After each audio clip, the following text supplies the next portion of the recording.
सपा के राष्ट्रीय अध्यक्ष अखिलेश यादव आज आजमगढ़ में हाजी अब्दुल कलाम के बेटे मोहम्मद राशिद की शादी में पहुंचे, जहां उन्होंने मौजूदा योगी सरकार पर भेदभाव का आरोप लगाते हुए जमकर हमला बोला। अखिलेश ने आगरा में करणी सेना के विरोध प्रदर्शन को लेकर कहा, अगर भाजपा के 400 सांसद जीत गए होते तो मैं दावे के साथ कह सकता हूं कि जो राइफलें और तलवारें लहराई गईं वो सड़कों पर दिखाई देती। कोई सड़क गली सूनी न बचती जहां पर बवाल न हुआ होता। भाजपा के इस कार्यक्रम से हमें हिटलर की याद आ गई। हिटलर अपने कार्यकर्ताओं को वर्दी पहना कर रखता था, जबकि ये कार्यकर्ता पुलिस की वर्दी में रहते थे। अभी जो हंगामा हुआ, जिस तरह से आंदोलन हुआ और जिस तरह से ये लोग कह रहे थे कि हम संविधान से देश को चलाते हैं, हम बाबा साहब भीमराव अम्बेडकर जी पे मैराथन करा रहे थे। अभी लखनऊ में पता होगा मैराथन हुआ बाबा साहब के नाम पर पूरे प्रदेश में सांस्कृतिक कार्यक्रम सरकार ने कराई। सरकार ये बताए, अगर उनके 400 एमपी जीत गए होते तो मैं आपको दावे के साथ कह सकता हूँ, ये जो नंगी तलवारें निकली हैं और ये जो राइफलें निकली हैं और जो गाली गलौज हुआ है, ये सड़कों पे दिखाई देता। कोई सड़क गली नहीं सूनी बस्ती जहाँ पर ये इस तरह का व्यवहार ना हो रहा होता।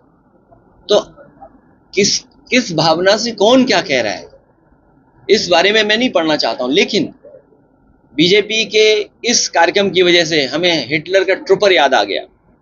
हिटलर के ज़माने में हिटलर वर्दी पहना करके अपने पॉलिटिकल कार्यकर्ताओं को रखता था, जिससे कभी किसी पॉलिटिकल पार्टी से बदला लेना हो, किसी की पिटाई करवानी हो, तो वो पुलिस की वर्दी में रहते थे।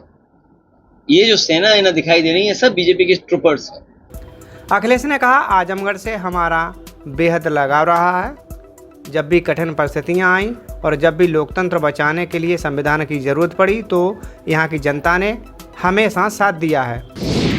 अम्बेडकर की जयंती पर हम लोगों ने जो संकल्प लिया है, उसके तहत हम प्रभुत्ववादी ताकतवर लोगों से लड़ते रहेंगे। आजमगढ़ से हम लोगों का बेहद लगाव रहा है। राजनीतिक परिस्थितियां कुछ भी हों, लेकिन आजमगढ़ को हम लोगों ने अपना माना, और खासकर ये इलाका जो है, चाहे वो गाजीपुर हो, आपका जौनपुर है, आपका बलिया है, मऊ है, और आसपास के सभी जनता से मैं धन्यवाद देना चाहता हूँ। वैसे तो मैंने कई मौक़ों पर कहा है कि कठिन परिस्थितियां जब थीं लोकतंत्र बचाने की, संविधान बचाने की, तो यहाँ की जनता ने एकजुट होकर के हमारा साथ दिया। पीडीए परिवार से एकजुटता जो दिखाई दी है, उस लड़ाई को हम संकल्प लेते हैं आगे बढ़ाएंगे। कल ही बाबा साहब भीमराव अम्बेडकर जी की जयंती थी, हम सब ने मिलकर के बनाया और ये संकल्प लिया है कि बाबा साहब भीमराव अम्बेडकर जी का जो रास्ता रहा है, उस रास्ते पे चल करके हम प्रभुत्ववादी जो लोग हैं, जो ताकतवर लोग हैं, समय समय अपमानित करते हैं, समय समय पर भेदभाव पैदा करते हैं, उन ताकतों से लगातार लड़ते रहेंगे। सपा सुप्रीमो ने कहा कि आजमगढ़ के विकास के लिए बजट की कोई कमी नहीं होगी। जो सपना समाजवादियों ने देखा है उसे पूरा किया जाएगा। आज प्रदेश के मुख्यमंत्री योगी आदित्यनाथ लैंड बैंक बनाने की बात कर रहे हैं। मैं कहता हूं कि जो सरकार आज तक लैंड बैंक नहीं बना पा रही है, वह इन्वेस्टमेंट क्या करेगी। न जाने कितने हजार एकड़ कह रहे हैं कि उन्होंने लैंड बैंक बना लिया है, कि वो कारोबार के लिए वो लैंड बैंक तैयार किया है। सोचिए, जो सरकार 8-9 साल में केवल लैंड बैंक बना पा रही हो। कल ही का भाषण सुना मैंने, और बता रहे कि बुंदेलखंड में इतने 1000 करोड़ का इन्वेस्टमेंट आने वाला है। इतने 1000 एकड़ जमीन का लैंड बैंक बना लिया है। पूरे प्रदेश में उन्होंने जाने कितने 1000 एकड़ का बताया लैंड बैंक बना लिया। जो सरकार आज तक लैंड बैंक बना रही हो, तो क्या इन्वेस्टमेंट आया होगा। आने वाले समय में बड़ा परिवर्तन होने वाला है। प्रदेश में कस्टोडियल डेथ के मामले सामने आ रहे हैं। आजमगढ़ जिले में भी एक ऐसी ही घटना हुई थी, जिसमें थाने के बाथरूम में युवक की मौत हुई थी। इस पर भी एक्शन नहीं हुआ। आप बताओ क्या स्थिति है लॉ एंड ऑर्डर की। जो जहां चाहता है मार देता है। और आपके जिले में दलित की बताओ कस्टोडियल डेथ हो गई। इससे ज्यादा काला धब्बा पुलिस के लिए और क्या हो सकता है। क्या पुलिस पे आरोप इस बात का है कि पुलिस की वजह से उस दलित ने जान दे दी। हम लोगों ने तो सहयोग किया है, मदद की है उस परिवार को। हम लोग न्याय के लिए भी लड़ते रहेंगे, जिससे उस परिवार को न्याय मिल जाए। आर्थिक मदद कोई बड़ी चीज नहीं जो हम दे पाए हैं, लेकिन उसको न्याय मिलना बड़ी बात है। डॉक्टर भीमराव अंबेडकर पर चल रही सियासत के सवालों पर अखिलेश ने कहा कि जमाना और समय ऐसा है कि कोई भी बात कह दो तो उसके मायने निकालने लग जाते हैं। भाजपा से हम नहीं लड़ सकते। ये जमाना और समय ऐसा है, कोई बात अगर आप कह देंगे उसके मायने निकाले जाएंगे।